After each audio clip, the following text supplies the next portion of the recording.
Jad Dunning, CEO for Driverside.com, on how simple, effective, and inexpensive it can be for dealers to harness the power of social media. The primary tenor at driving sales was, if you don't, as a dealer, realize the power of social media, and that includes the sites we all talk about, Twitter, Facebook, MySpace, but it includes the dealer raters, it includes the Yelps, the places where people are writing and reading reviews. If you're not leveraging that as a way to communicate with your customers and understand the experience that they're having in your store, you're making a huge mistake. And there are very effective, very cost-effective ways to create and leverage these channels to drive your business. So that was a primary tenet of the driving sales meeting. We actually, at Driverside, we presented some research that we co-authored with Polk around consumer perceptions around the service department, which was actually very interesting.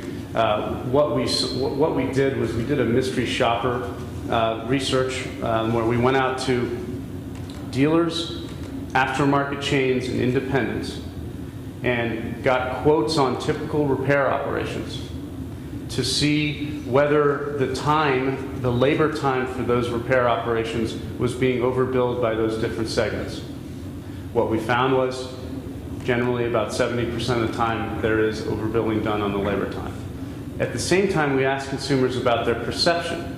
Do you think you're going to be overbilled in these different service departments? Again, dealers, aftermarket, independents. And the consumer perception was, yes, I do believe that I'm being overbilled for these services. What we believe that represents is an opportunity for dealers to overcome these perceptions, to build stronger relationships with consumers. And there is a perception out there that has to be, as I say, overcome by the dealer to build stronger relationships in the service department. And social media, back to your question, Chuck, is part of that. The advice from some of the folks at Driving Sales was, the first step you want to do is you want to create a blog for your dealership. Very cost effective, doesn't need to be updated daily, but every couple of weeks, every month. And then what you do is you're posting, it doesn't, and frankly, it doesn't have to be, the subject matter of the blog shouldn't necessarily be about a sales incentive or any sort of incentive. It should be something related to the experience at the dealership, okay? Once that blog is created, then what you want to do is you want to seed that blog through your Facebook friends, through your LinkedIn. You want to post access to this blog on Twitter. So you create the blog, you update it on a regular basis, and then you leverage these outlets as a way to gain awareness and to drive people into those blogs. I think all three of those sites are important: LinkedIn, Twitter, Facebook.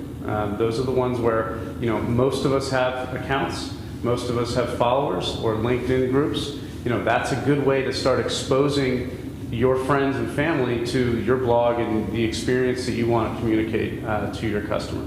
I do agree that the service department is a wonderful place to start with that, because that's the ongoing relationship that you're building with your customer. So I think it applies on the sales side, but I think it's probably even more tuned on the service side.